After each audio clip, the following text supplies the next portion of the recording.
Good afternoon, everybody, and thanks for tuning in to John Kelly's Thrive and Welcome. Today, we're going to be talking about after the intervention. You know, the intervention, which includes inpatient treatment.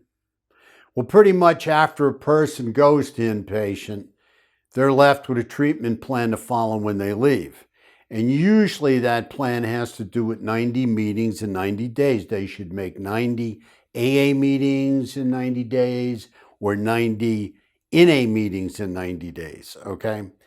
Now, there's also a caveat of outpatient treatment.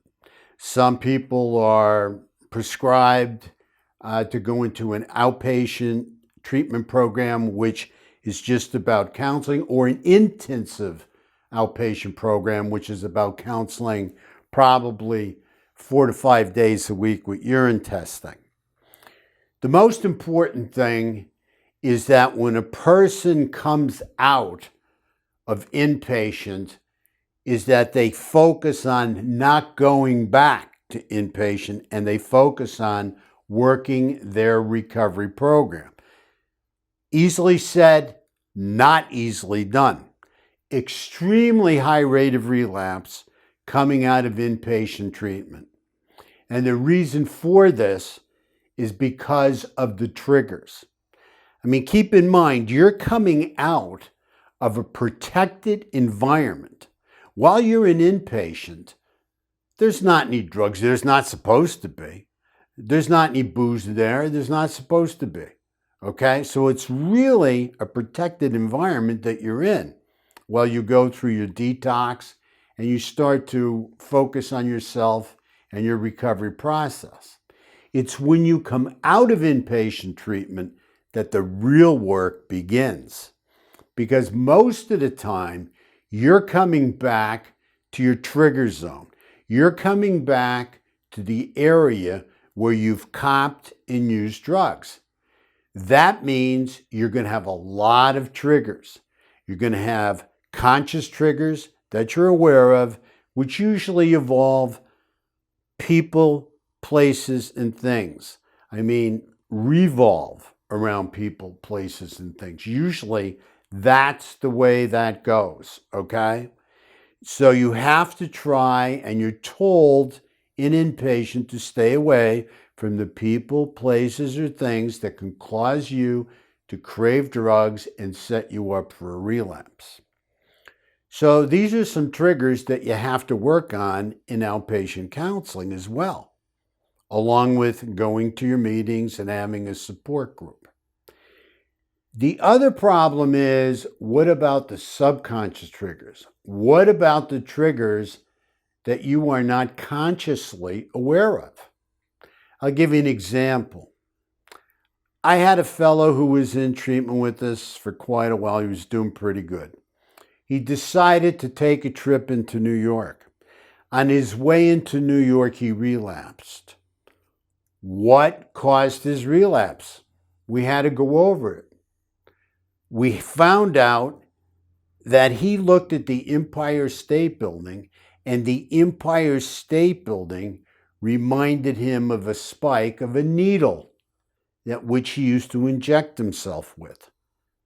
And that subconscious trigger, which obviously became conscious later on, set him up for enormous drug craving. He's on his way into the city anyway, where he's really not supposed to go. Like I said, people, places, and things. So anyway, off he went. He relapsed. Make a long story short, next thing you know, he's headed off to a detox to try and help him withdraw from a habit that just resumed because of his trip into the city and seeing the Empire State Building, which produced a subconscious trigger in his mind. But like I said, he shouldn't have been going there anyway. So anyway, he's doing very well these days, and God bless him.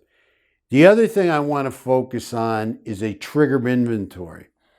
When a person comes out of rehab and they are in inpatient counseling, they should try to work on a trigger inventory for a decent period of time. I'm not saying just one day, but through various sessions that they're having with their counselor or in their group. Usually it's better to do it with their counselor in private, writing it down as it comes to mind and going over it, and looking at the conscious and subconscious triggers that they're involved with and that's causing any kind of drug craving at that time. The most important thing is by going over it with their counselor and going over this trigger inventory and talking about it and feeling that feeling and talking about that feeling and getting it out. In other words, feeling that craving and getting it out with their counselor is actually desensitizing them to that trigger, whether it be conscious or subconscious, as long as it's included in the trigger inventory.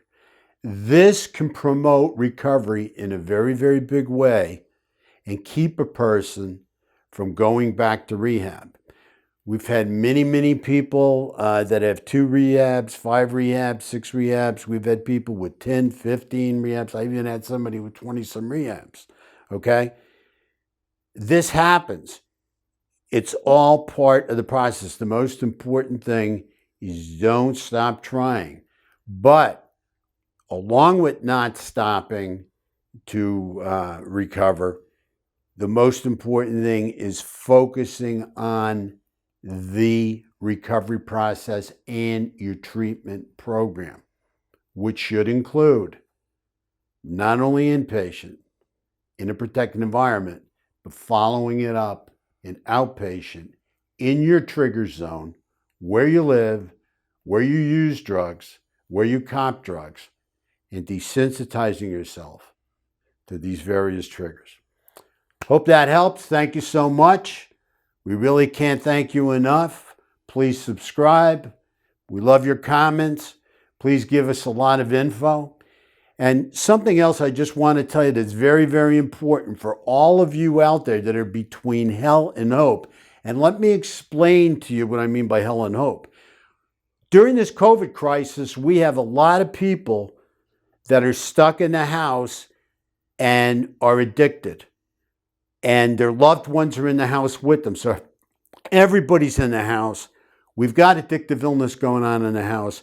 And the person that's addicted, the last thing on their mind is the COVID virus. They want out of that house. They want to cop some drugs. And they want to get high. That's all that's on their mind. They are physically and emotionally addicted to that drug, whether it be heroin, whether it be cocaine, whether it be any of the central nervous system stimulants or any of the central nervous system depressants. That's all that's on the addict's mind, okay? So how does the loved one in the house handle the addictive illness and also protect themselves and protect the other family members in the house? Very important for us to keep this in mind, to keep looking at it.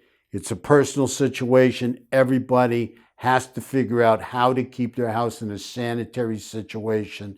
And sometimes, that may cause for, trying to get that person into rehab sooner than later. But I can't tell you what to do. I can't make those decisions for you. It's your house. It's your loved one. You got to make the call. But I just know, I understand, and I feel what you're going through because you're between hell and hope. Not an easy situation.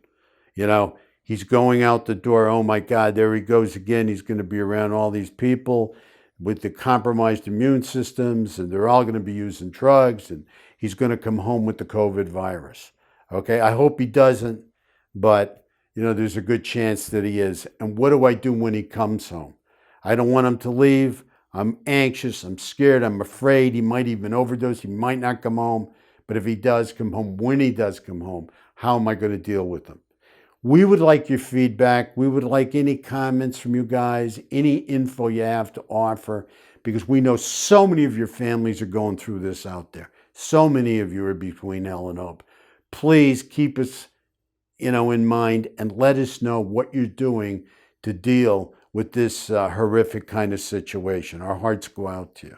Again, thank you so much. God bless. Have a nice day.